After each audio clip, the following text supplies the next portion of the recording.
નમસ્કાર મારા વાલા ગુજરાતી મિત્રો, અલગ ધણી લોક સાહિત્ય ચેનલમાં અર્જુન ડાભી આપનું સ્વાગત કરે છે. તો આજે આપણે વાત કરીશું કે અંદાજે 1300 વર્ષ પહેલાંની એક મામૈ દેવે જે ભવિષ્યવાણી કરી હતી, અને એ ભવિષ્યવાણી તમે જુઓ કેવી રીતે કરી હતી. આજે ઘણા બધા ભવિષ્યવાણી કરે છે તો એમનું મસ્તક ધરથી મસ્તક જોડાયેલું હોય છે, પણ આ મામૈયા દેવે જે ભવિષ્યવાણી કરીને એનું ધરતી મસ્તક અલગ કરેલું હતું, અને એનું મસ્તક બંને હાથોમાં હતું. બંને હાથમાં મસ્તક પકડી રાખ્યું છે અને એનું મસ્તક બોલે છે. ધડ ઉપર તો મસ્તક છે જ નહીં, એમ છતાં એનું મસ્તક ભવિષ્યવાણી કરે છે. તો જોઈએ એવા મામૈયા દેવે કઈ કઈ ભવિષ્યવાણી કરી હતી. તો પહેલાં તો મામૈયા દેવનો જન્મ કચ્છમાં જ થયો હતો, અને એ કચ્છની ધરતીમાં જ મોટા થયા હતા. પરંતુ એક સમય એવો બન્યો કે એ સૌરાષ્ટ્રમાં આવ્યા, અને જ્યારે એ સૌરાષ્ટ્રમાં આવ્યા ત્યારે સૌરાષ્ટ્ર કહે છે કે સૌરાષ્ટ્રમાં દુષ્કાળ હતો. ત્યારે હવે જે સૌરાષ્ટ્રના માણસો હતા, જે એમને ઓળખતા હતા, એમને કીધું કે તમે તો વરસાદને આહવાન આપી શકો છો, તમે વરસાદ વરસાવી શકો છો, તો અમારા સૌરાષ્ટ્રમાં વરસાદ વરસાવો. ત્યારે કહેવત છે કે આ મામૈયાએ સૌરાષ્ટ્રમાં વરસાદ વરસાવ્યો છે, અને ત્યાર પછી એ કચ્છમાં ગયા છે. પણ હવે અહીંયા કચ્છમાં ગયા ત્યારે ઘટના એવી ઘટે છે કે કચ્છના જે રાજા છે એમને એવી બીમારી થઈ ગઈ હોય છે કે કોઈ પણ વૈદ હોય ને એ એની બીમારીનો ઈલાજ કરી શકતી નથી. ત્યારે કહેવાય છે કે આ મામૈ દેવ ને એમ લાગે છે કે જો મહારાજાનું મૃત્યુ થશે, રાજાનું મૃત્યુ થશે, તો રાજનું શું થશે, એમ વિચાર કરીને મામૈ દેવ પોતે મહારાજા પાસે જાય છે અને એમનો ઈલાજ કરે છે, એમને બીમારીમાંથી ઠીક કરી દે છે. તો પણ રાજા છે એ મામૈયા દેવ પર ખુશ થઈ જાય છે. પરંતુ ત્યાંની પ્રજા આજે કચ્છના રાજા છે, કચ્છના મહારાજા છે, એમના કાનમાં ઝેર રેડે છે અને કહે છે કે ભાઈ શબ્દનું ઝેર, શબ્દનો ઘા એટલો બધો ખતરનાક હોય છે કે હથિયારનો ઘા રૂઝાઈ જાય પણ શબ્દનો ઘા રૂઝાતો નથી. ત્યારે કચ્છના જે રાજ દરબારી, એમના જ રાજમાં રહેવાવાળા રાજ દરબારી માણસો, એમના જ માણસો આ મામૈ દેવના વિરુદ્ધમાં રાજાના કાનમાં ઝેર રેડે છે અને કહે છે કે આ મામદેવ છે ને જાદુ મંતર વાળો છે, અને આ તાંત્રિક સાધના જાણે છે, અને તાંત્રિક સાધના જાણીને આજે તો તમારો એને રોગ મટાડી દીધો, પરંતુ ભવિષ્યમાં આ તમારું રાજ પડાવી લેશે, એટલે જે તમારી પાસે આવ્યો છે. તો હવે રાજાના કાનમાં આવું ઝેર રેડે છે. અને આમે જે આ મામૈ દેવ છે એ પોતે સંત જ હતા, એમની પાસે કોઈ તાંત્રિક સાધના પણ નથી, એમની પાસે બીજો કોઈ વિષય પણ નહોતો, અને એમની કોઈ એવી રાજની કે એવી કોઈ લાલચ પણ નથી. પણ લોકોની ઉશ્કેરણીમાં આવીને આ રાજાને એવું થાય છે કે ભલે આને મને સજીવન કર્યું, પણ આને જો હું જીવતો રહેવા દઉં ને તો એ મારું રાજ પડાવી લેશે ને. તો જ મારા ઉપર કામણ ટુમણ કરશે ને, તો જ મારા ઉપર તાંત્રિક સાધના કરશે ને. હવે લોકોના શબ્દો આ રાજાના હૃદયમાં એટલો ઘા કરી ગયા, લોકોના શબ્દો આ રાજાના મગજમાં એટલો ઘા કરી ગયા કે એ રાજા વિચાર ન કરી શક્યા કે આ એક જોગી છે, આ સાચો સંત છે, અને એને મારી દયાથી નહીં પણ રાજની દયા એને આવી છે કે મને કંઈક થશે તો રાજનું શું થશે, એ હિસાબે મને રોગમુક્ત કર્યો છે. પરંતુ આ રાજાના અવળા ચશ્મા ચડી ગયા. તેને મામૈયા દેવને ત્યાં બોલાવે છે અને ચોક વચ્ચે કહેવાશે કે એનું ધડથી મસ્તક અલગ કરી દેશે. ત્યારે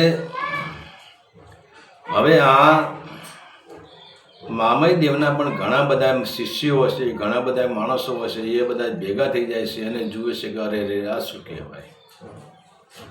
આજે એક રાજાએ થઈને સંતનું મસ્તક કાપી નાખ્યું, ધરતી મસ્તક અલગ કરી દીધું.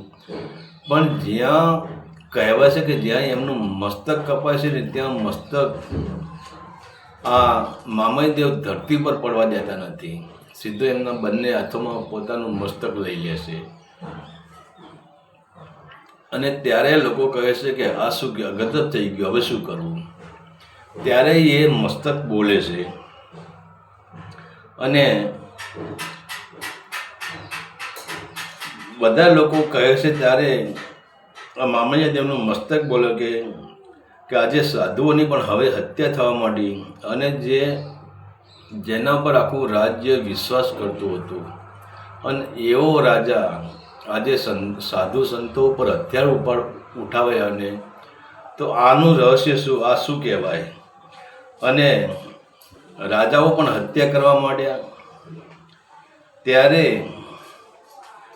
આ મામૈયા દેવ કહે છે કે હવે કળિયુગ આવશે. અને વિચાર તો કરો, મામૈયા દેવ છે ને એ માતંગ ઋષિનો જ્યાં આશ્રમ હતો કચ્છમાં, ત્યાં માતંગ ઋષિ જ્યાં સાધના કરતા હતા, માતંગ ઋષિ જ્યાં તપસ્યા કરતા હતા, એ જ જગ્યા ઉપર આ મામૈયા દેવનો 13મી પેઢી, 13મો અવતાર એટલે મામૈયા દેવ. અને કહેવા છે કે મામૈયા દેવનો જન્મ 809માં થયેલો હતો. હવે આટલા બધા સિદ્ધ પુરુષ કે જેનું મસ્તક હાથમાં હતું, અને એ જ્યારે લોકો કહે છે કે હવે રાજાઓ પોતે હત્યારા થઈ ગયા, તો હવે શું, હવે શું બનશે. લોકો મામૈયા દેવને પ્રશ્ન પૂછે છે કે હવે શું બનશે. કોઈ જો રાજા પોતે હત્યારા થઈ ગયા છે, પછી પ્રજાની સલામતી ક્યાંથી રહેશે. ત્યારે મામૈયા દેવ કહે છે કે આ કળિયુગની વાત કરે છે, તો એ કહે છે કે આ તો હજુ શરૂઆત છે. તો વિચાર કરો, હાથમાં એ પોતે બોલતા નથી, પણ એમનું મસ્તક બોલતું જાય છે. અને મામૈયા દેવ પહેલો જ જવાબ આપે છે કે ઢાલ અને તલવાર એ કાટ ખાઈ જશે, અને શૂરવીરો ઓછા થશે, અને માય કાગલા રાજ કરશે. અને આજે પણ સત્ય હકીકત એ જ છે કે આજે જો જે શૂરવીરો હતા એમની ઢાલ અને તલવારો કાટ ખાઈ રહી છે, અને શૂરવીરો ઓછા પણ થઈ રહ્યા છે. અને જે શૂરવીર નથી, જેની અંદર બે પ્રકારનું જેનું જીવન છે, બહારનું જીવન જુદું ને અંદરનું જીવનનું, બહારથી ઉજળા અને અંદરથી કાળા, આવા માય કાગલા જેવા માણસો આજે જુઓ રાજ કરી રહ્યા છે. આજે એવા જ લોકો પ્રજાનું શોષણ કરી રહ્યા છે. તો આપણે જોઈએ છે કે ભારતમાં અત્યારે પ્રજાનું શોષણ થઈ રહ્યું છે. તો એ શૂરવીરો નથી, એ બધા માય કાગલા છે, ઉપરથી ઉજળા અને અંદરથી કાળા, આવા માય કાગલા આજે શોષણ કરી રહ્યા છે. અને ત્યાર પછી બીજું કહે છે કે માગણ માગવાનું છોડી દેશે, અને સિતરવાળા મહાન ગણાશે. તો આજે આપણે જોઈએ છે કે આપણા ત્યાં ભિખારી આવે છે ને, એ કોઈ માગવાવાળા હોતા નથી. એ બધા છેતરવાવાળા જ, બધા ધતિંગવાળા જ હોય છે. જે લોકોને મજૂરી કરતાં જોર આવે છે, જે લોકોને પરિશ્રમ કરતાં જોર આવે છે, અને આવા માણસો ગરીબ હોવા ન છતાં પણ ગરીબીનો દોડ કરી રહ્યા છે. અને આજે જોઈએ છીએ કે આપણે કે ઢોંગી, ભૂવા અને ભોપારા હવે કહે છે કે ઢોંગી પુરુષો ભગવા પહેરશે. જે સાચા સંતો છે ને એમની કોઈ કિંમત નહીં રહે, પણ જે ઢોંગી પુરુષો છે, જે સત્ય વિશે કંઈ જાણતા નથી, જેને સત્યને જોયું જ નથી, જે સત્યના માર્ગો પર કોઈ દિવસ ચાલ્યા નથી, આવા ઢોંગી અને પાખંડીઓનું રાજ ચાલશે અને પાખંડી પૂજાશે. અને આવા લોકો દુખિયારાને લૂંટશે. પણ આજે આપણે જોઈએ છીએ કે જે આજના સાધુઓ છે એ દુખિયારાની જ વાટ જોઈ રહે છે. કોઈ આપણા ત્યાં આવે તો એને શું કરીએ તો એ 25, 50, 100, 200, 500 મૂકતો જાય. આજે ભુવાઓમાં પણ તમે જુઓ, ભુવામાં પણ એ જ ચાલી રહ્યું છે. ભુવાઓને એમ જ હોય કે દુખિયારો કોઈ આવે તો સારું, આપણો 5 હજારનો દિવસ ભરાઈ જાય. અને સાધુ પણ આજે લાલચું થઈ ગયા છે. સાધુની પાસે જાઓ એટલે તમને કોઈ આશીર્વાદ આપશે કે તારું કલ્યાણ થશે, તારું આમ થશે, તારું આમ થશે, પણ કોઈ પણ પ્રકારે તમારા જોડેથી 200, 500 કે 1000 કે 5000 પડાવવાની કોશિશ જ હોય છે. અને આજે આપણે જોઈએ છીએ કે આવા પાખંડી લોકો, આવા ધોતારા લોકો, આજે તમે જુઓ એક ભજન ચાલતું અમે કેટલા રૂપિયા ઉડાડીએ છીએ. તો શું આ આવક નથી? આ પાખંડ પૂજાતું નથી? અને આજે તમે જુઓ જે સત્ય છે, જે સાચા સંતો છે, એમની આ જીવનમાં કોઈ વેલ્યુ જ નથી. અને કપટી લોકો ખોટા સોગંદ ખાશે. અને આજે તો તમે જુઓ કે કપટી લોકો કે જેને ગુનો કર્યો છે એવા લોકો અત્યારે ગુનેગાર જેલ બહાર ફરી રહ્યા છે. અને જેને ગુનો નથી કર્યો, જે નિર્દોષ છે બિચારા, એવા માણસો આજે જજને કે વકીલોને રૂપિયા આપીને આ કપટી માણસો આજે ગીતાના ઉપર હાથ મૂકીને ખોટા સોગંદ ખાઈ રહ્યા છે. અને બિચારા જે નિર્દોષ માણસો છે એ અત્યારે જેલ પાછળ સડી રહ્યા છે. તો કહેવાય છે કે શેઠ નોકર થશે અને નોકર માલિક થશે. આજે તમે એવું પણ જોવો છો, ઘણી બધી કંપનીઓના દેવાળા ઉઠી ગયા. જે શેઠની કંપની હતી એનું દેવાળું ઉઠી ગયું, અને એ દેવાળું ઉઠાવનારા પોતે એમના નોકરો જ, એમની કંપનીમાં કામ કરવાવાળા માણસો જ શેઠને બરબાદ કરી દેશે. પછી કહેવાય છે કે ઘરે ઘરે કજિયા થશે. સાસુ વહુમાં રાગ નહીં હોય, ભાઈ ભાઈમાં રાગ નહીં હોય, અને બાપ બેટાના સામો, બેટો બાપના સામો થશે. તો આજે એ પણ આપણે જોઈ જ રહ્યા છીએ કે આજે ગમે એવી સાસુઓ અને ગમે એવી વહુ હોય, પણ તમે જુઓ જબરલેજ કોઈ એવું એક ઘર મળશે કે જ્યાં સત્ય હશે, જ્યાં ધર્મ હશે, જ્યાં નીતિ હશે, જ્યાં ન્યાય હશે, અને જ્યાં પોતે સંપીને રહેતા છે, એવું જબરલેજ કોઈ ઘર મળશે. નહીંતર બાકી સાસુઓના ડખા કાયમ માટે ચાલુ જશે. અને તમે જુઓ ભાઈ ભાઈના પણ ઝઘડા ચાલુ જશે.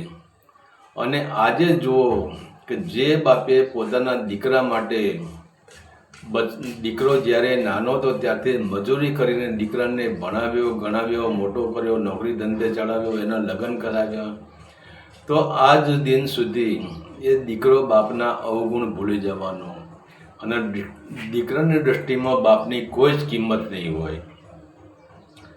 તો પછી એક કે દિયર ભાભી પર ખોટી નજર નાખશે. અને આજે આપણે જોઈએ છીએ આવા તો ઘણા કિસ્સા આપણે જોયા છીએ. આમ જોવા જઈએ તો ભાભી એટલે મા સમાન ગણાય. જ્યારે મા ના હોય ને ત્યારે ભાભી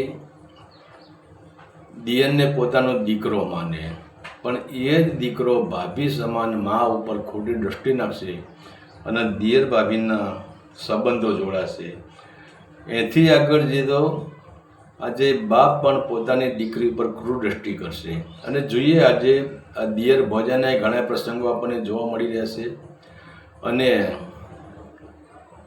બાપ દીકરીના પણ આપણને ઘણા આવા પ્રસંગો જોવા મળી રહ્યા છે.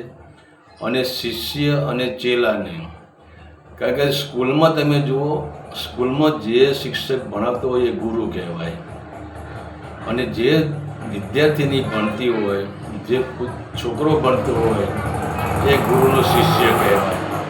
પણ આજે આપણે જોઈએ છીએ કે શિક્ષક અને એ એક કુમળું બાળ વિદ્યાર્થીની, હમણાં આપણે એક દાખલો જોયો કે એક નરાધમ શિક્ષક છે 13 થી 14 વર્ષની દીકરી પર એને લઈને ભાગી ગયો, એના પર બળાત્કાર કર્યો. અને એથી જોઈ છે એક શિક્ષિકાએ 5મા ધોરણમાં ભણતા છોકરાઓને લઈને ભાગી ગઈ, અને એ શિક્ષિકા એ છોકરાને લઈને 1 મહિનો બહાર રખડી હતી. તો હવે આને ગુરુ કેવી રીતે કહેવા? તો કહેવાય છે કે સ્ત્રી પુરુષમાં મર્યાદા નહીં રહે.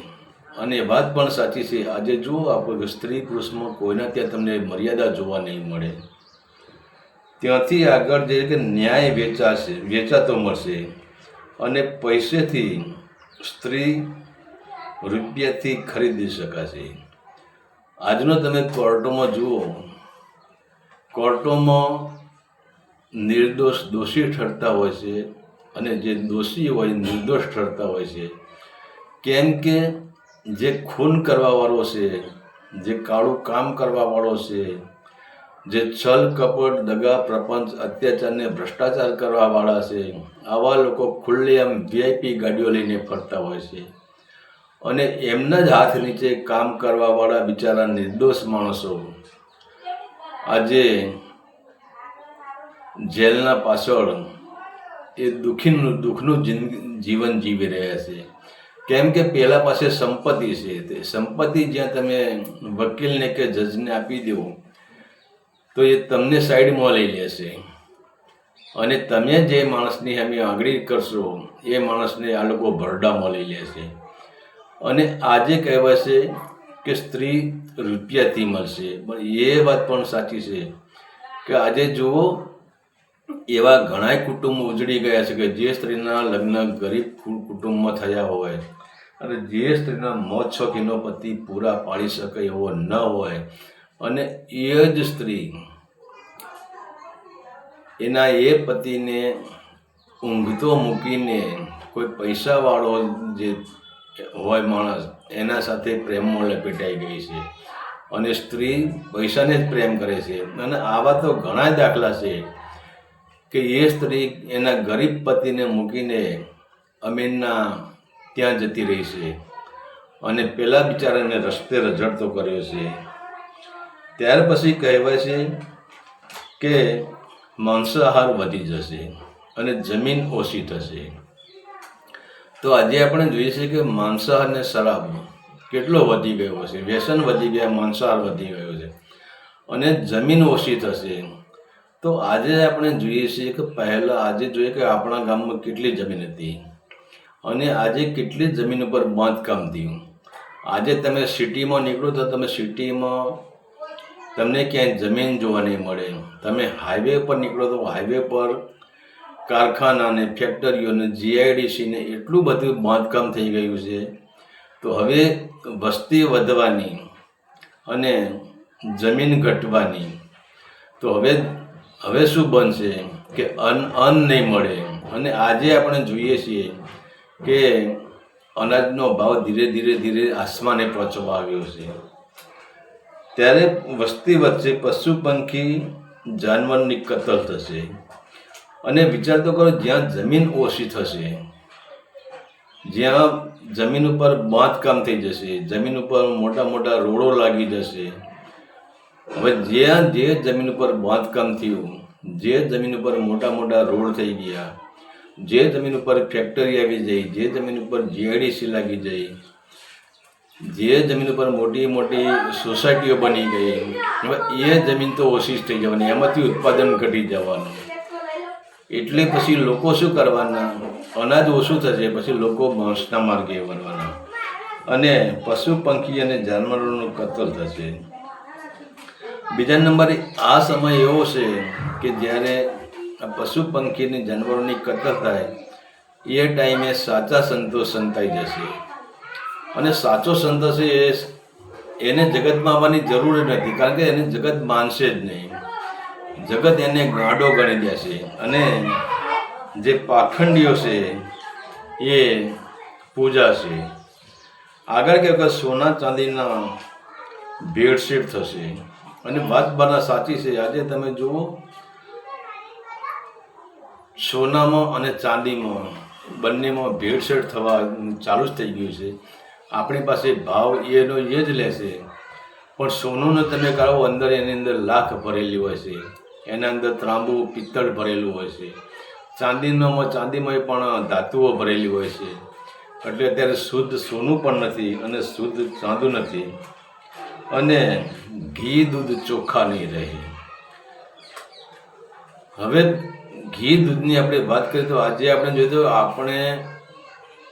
આપણા જે ગુજરાતની વાત કરીએ તો ગુજરાતમાં કેટલું 2 નંબરનું દૂધ ઉત્પન્ન થાય છે કે ગુજરાતની જે આજે જે ગાયો ભેંસો છે એ ગુજરાતનું દૂધ પૂરું કરી શકતી જ નથી. અને કેમિકલવાળું દૂધ બનાવીને આજે ગુજરાતમાં વેચાય છે. તો એવી જ રીતે કેમિકલવાળું ઘી બનાવીને ડાલડા વનસ્પતિ કે બીજું વનસ્પતિનું ઘી બધું મિક્સ કરીને આજે પણ એ બજારમાં વેચાય છે. તો પછી કહે વરસાદ પ્રલયકારી થશે ને દુષ્કાળ પડશે. હવે વરસાદનું એવું છે કે એક ધારો વરસાદ નહીં વરસે. જ્યાં વરસાદ વરસશે ત્યાં પ્રલય કરી દેશે અને જ્યાં વરસાદ નહીં વરસે એ ભાગમાં દુષ્કાળ પડશે. પછી કહે છે કે દોરડે દોરડે દીવા પડશે. હવે દોરડું એટલે આપણે સૂતરનું દોરડું માનીએ છીએ, પણ અહીં મામૈયા દેવનું કહેવું એવું છે કે દોરડે દોરડે દીવા પડશે. આજે આપણે જોઈએ છે કે આપણે જીબીમાંથી આપણે જે લાઈન ખેંચી, જે વાયર, એને મમ્મીયા દેવે દોરડું કીધું છે. અને આપણે જોઈએ છે કે આપણે ઘરની જ્યાં લાઇટ ચાલે છે ત્યાં બધા દોરડા જ મૂકેલા છે. અને દોરડે દોરડે આપણે ગોળા લગાવેલા છે, ડેકોરેશન કરેલું છે. દોરડાથી પંખો ચાલે છે, દોરડાથી ફ્રીજ ચાલે છે, એ દોરડાથી ટીવી ચાલે છે. દોરડું એટલે મતલબ વાયર. જ્યાં જ્યાં વાયરે દીવા પડશે. પછી ત્યાંથી કહે છે કે મહેલો મોંઘા થશે અને રાજાશાહી જતી રહે છે. અને વાત પણ સાચી છે. આજે તમે સિટીમાં એકાદું મકાન ખરીદવાની કોશિશ કરો તો એની કરોડોની કિંમત હશે. તો મહેલ કેટલા મોંઘા થઈ ગયા અને રાજાશાહી જતી રહી. તો રાજાશાહી આજે ક્યાં રહી? આજે પ્રજાનું શાસન થઈ ગયું. રાજાશાહી ક્યાંય રહી જ નથી. તો હવે વિચાર કરો, આ 1300 વર્ષ પહેલાં આ મામૈયા દેવે આ ભાખેલું હતું. અને બ્રાહ્મણો વિદ્યા છોડશે અને રાજાઓ નોકરી કરશે. અને આજે ખરેખર તમે જુઓ, બ્રાહ્મણોએ ખરેખર વિદ્યા છોડી દીધી છે. અને કહેવાનો મતલબ કે બ્રાહ્મણો આપણને સત્ય સુધી પહોંચાડતા નથી. બ્રાહ્મણોએ આપણને કર્મકાંડમાં વાળી દીધા છે. અને જે રાજાઓ હતા, જે રાજ કરવાવાળા માણસો હતા, જે સુરા હતા, સુરવીરો હતા, એ લોકો આજે પોતાના પેટનું રડિયું પૂરું કરવા માટે એ પણ નોકરી ધંધે વળગી ગયા છે. તો હવે વિચાર તો કરો, જે આ કચ્છમાં જે આ મામૈયા દેવ થઈ ગયા, હવે એમને જે આ ભવિષ્ય વાણી કરી છે એ કોઈ પુસ્તકમાં જોઈને વાણી કરી નથી. અને એમનું શિર એમના હાથમાં હતું, એ પોતે બોલ્યા જ નથી. એમનું મસ્તક જ બોલે છે. કપાઈ ગયેલું મસ્તકે આ ભવિષ્ય વાણી કરી છે. અને એ વાણી આજે આપણે જોઈ રહ્યા છીએ કે સાચી પડી રહી છે. તો આ તો કચ્છના મામૈયા દેવનો સંપૂર્ણ ઇતિહાસ.